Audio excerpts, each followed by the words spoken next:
Hello, everyone. This is Chala Dinkoy, CEO and founder of the Repositioning Expert. I'm here live with a Tuesday Tea Time with Chala. I haven't been here for a couple of weeks. It's been rough. I don't know if you can tell from my voice. It's been rough. My dad's been in the hospital for 3 weeks, and with the exception of one day in Nashville to do an executive roundtable, I've been with him. And he almost died twice. He's 91, had his 91st birthday in the hospital with celebratory balloons. That was on my newsletter for those of you who follow my newsletters. But let me take a sip before I continue. As soon as I came back and he was released from the hospital, this ginormous cold hit me. And I take pride in the fact that I never catch a cold. I'm never sick. I never ever got COVID. But anyway, so I guess it had to be. And under the circumstances, I'm just grateful for everything that's revealed itself. And he's recovering and hoping to catch his baseline of working out and driving and living independently. And I'm home, getting back to business as usual and talking to my clients. And the number one topic of discussion is being too scared to spend on your marketing during the uncertain economic times that we're going through right now. It's true for my business. It's true for their business.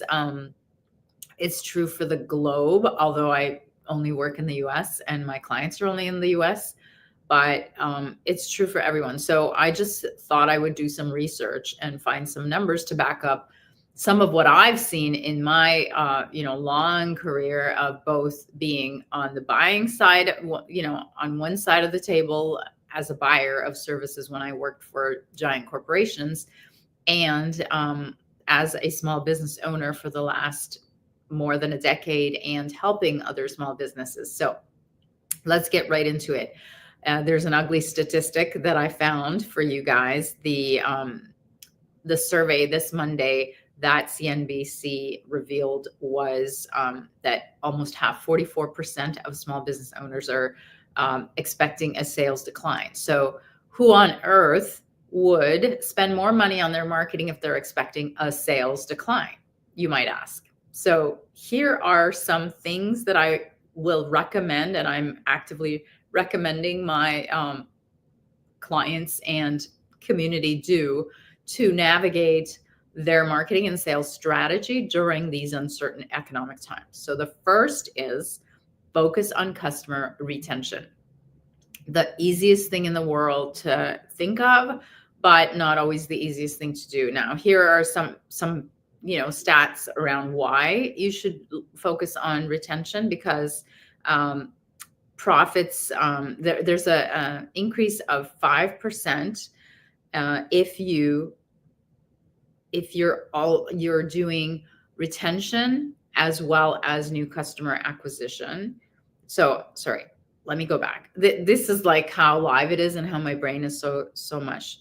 So it's 25 to 25% times more expensive versus retaining an old customer to get a new one. So that's why you should focus on customer retention, because it's easier, it's faster to close, it's easier to find. So what are some of the things that you should do to be able to do that? So one is loyalty programs. About all, in the B2C world, all the loyalty cards and the punch cards and the points and all the perks of being a loyal customer. Now, what does it look like in the B2B world? You can design something of your own. You can personalize the communication as part of your loyalty program. You can customize some of their needs and look at what you can cross-sell and upsell and see an opportunity where you didn't previously talk to them about a service that exists. And you can increase your customer service and add a bonus. And we're going to talk about that later when it comes to pricing, but you add a bonus or a bonus feature to improve your customer service, which then improves their loyalty. So that's number one, focus on customer retention. It makes so much sense. Number two is this is also a no-brainer, but whatever you're doing now, increase it. And what I mean is shift to digital marketing. So even if you're doing a couple of posts a day or a week or a year, focus on digital marketing. HubSpot, which is a marketing company, they did a research and they found that 13% of the revenues of the companies that did digital marketing increased during economic downtime for companies versus digital compared to traditional marketing that they were using, like advertising and print. So some of the things that you can look at are your SEO. You can look at your content, like digital content strategy. You can look at engagement on social media, especially if you're B2B. What are you doing on LinkedIn to be able to connect and showcase like things like this that I'm doing, instead of doing it, once or a couple of times a month. I need to be doing it a lot more often. That's just one thing that I want to do for my marketing, because in a downturn, this is what I'm telling everyone, is in a downturn, you do more. You're more visible. There's less people doing things. There's less people out there in advertising because they're pulling back. And there's less share of voice. There's more share of voice because there's less voices, if that makes sense. So you get the lion's share of the attention. And that's what I want for you, is I want you, instead of shrinking your marketing. And I don't just say that because I'm a marketing consultant, but because I also worked as a marketing manager during economic downturns. And I know what worked and what didn't work for the big companies that I worked with and for the brands that I represented. And I now know, having worked through some of the downturns of the economy with, my American clients, that those that shrink their budgets and their efforts in fear and hold pattern during the economic uncertainty almost always experience a decrease and a decline, not just during the uncertainty, but in the long term as well. And there's numbers that I'm going to share with you that prove that. Number three is offer more value versus cutting prices. So that's both a positioning thing and also a value add thing. So Harvard Business Review researched in their research found that companies that maintain or slightly increase their prices actually outperform those that slash their prices and cut their prices by 18%. Now that makes sense because they're comparing actual sales dollars. So if you're cutting your prices, you're obviously going to underperform versus somebody who's maintaining or increasing their prices. But it's also, I think, a very strong message and a brilliant move to counteract all the fear, make yourself look like a leader, communicate your position of security and ownership and leadership. One of the best stories that I heard at a conference that I went to was I think it was a yoga spin studio. And during COVID, every single fitness company closed and went online. And they decided, we're not going to do that. So they doubled down on the red states where they could go and actually open more stores, and they grew by record numbers and had so much revenue and had so much success that, COVID was their banner year and was, in fact, I think, the start of their selling off. And so then she became like the youngest multimillionaire, billionaire gym owner in the country. So you can always double down on what you're doing well and even slightly increase your prices to demonstrate your security and leadership. Number four is diversify the revenue streams. Now, I always teach how to super niche, which is picking one very specific industry as a target, and then one specific pain point that they have, so that you can communicate and position yourself as a company as an expert around that pain.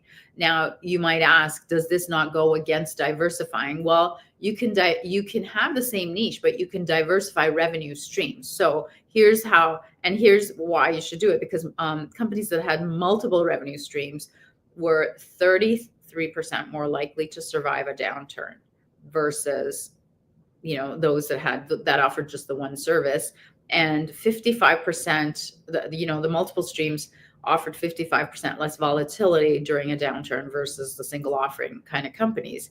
Now, how do you offer multiple streams of revenue? Well, subscription, I talked about that. You can come up with a subscription model. It doesn't mean you need to change who your target is, and it doesn't mean you have to change what your expertise is. You can have a digital offering, just like how the gyms did at COVID. You can offer different platforms through partnerships. You can offer upsell and cross-sell of different offering types and value adds.